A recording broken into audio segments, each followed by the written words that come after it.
Welcome to my YouTube channel. If you haven't seen the first part of this video, there is a link to it in the description. A week before the arranged meeting, an airborne disease spread around the entire 4 villages and its surroundings.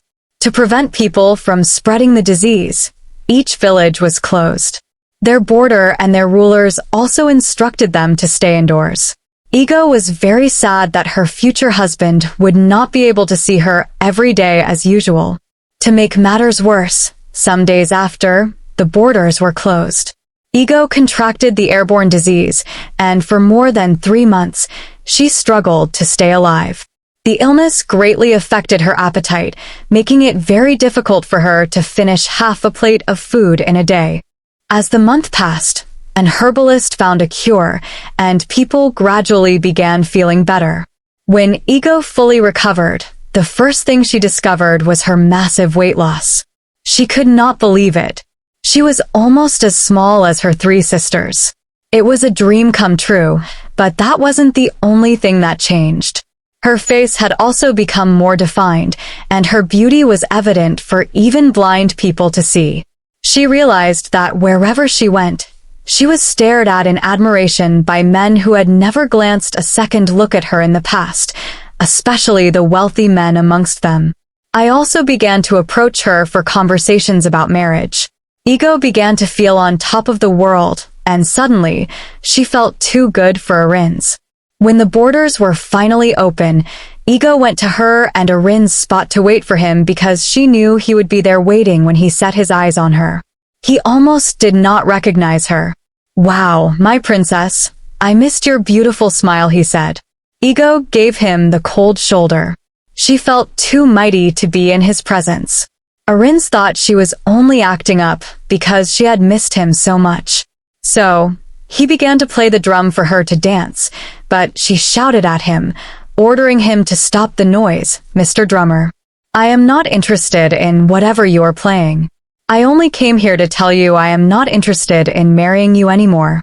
Everything was alarmed at her change in behaviors. "You have never been with a princess, so you always smile like a goat." She stormed out, wanting him never to reach out to her as they did not belong to the same caliber. Weeks passed, and Arin's kept sending messages to Ego. She could have had a change of heart, but she ignored all of them. Instead, she entertained the long line of men interested in marrying her.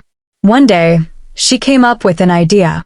Ego decided to host a wrestling competition for the eligible bachelors in the village, and anyone who emerged as the winner would be crowned as her suitor. The competition was set, and it went beyond the borders of her village. Many men signed up to win the heart of Ego, the first daughter of the great King Cheta.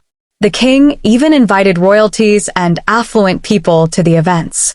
Ego decided to stay indoors for the next 4 months to receive the best beauty treatments. To wow her suitors, she failed to recognize that the illness made her slimmer. Her old eating habits remained unchanged. So, while Ego was indoors, she kept eating her large portions, and the weights began to pile on daily. When the 4 months had elapsed, Ego had returned to her previous size. She was disappointed in herself and tried her best to cancel the event, but her father refused. "I'm sure you will find a suitor, regardless of your present situation." He told her that on the event day, the warriors, farmers, traders, and many eligible bachelors made their way to the village square. She was preparing to win the heart of Ego, but when Ego was called out to greet her visitors, the men stared at her in shock. She wasn't what they had bargained for, and one by one, they began to walk away, making their way home. Ego had never been so embarrassed. When she was about to leave the place in shame, her eyes caught a familiar figure. It was Arin's, but it wasn't the Arin's she was familiar with. He was dressed like royalty, very different from the primary material he wore to their meetings. They looked at each other for a while, and the voice soon interrupted their gaze. "My prince, your father is ready to leave, just like Ego." Arin's was royalty. His father was the king of one of the 4 villages. Still, because of his love for music, he usually disguised himself to play with everyone during the festivities.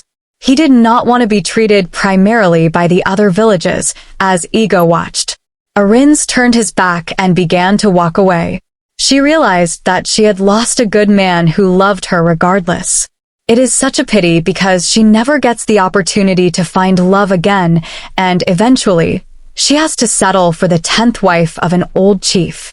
The moral lesson of this story is that you should never neglect those who are there for you when you are at your worst, because these types of people are getting quite rare these days, and if you mistreat them, you might never get the opportunity to be in their lives anymore.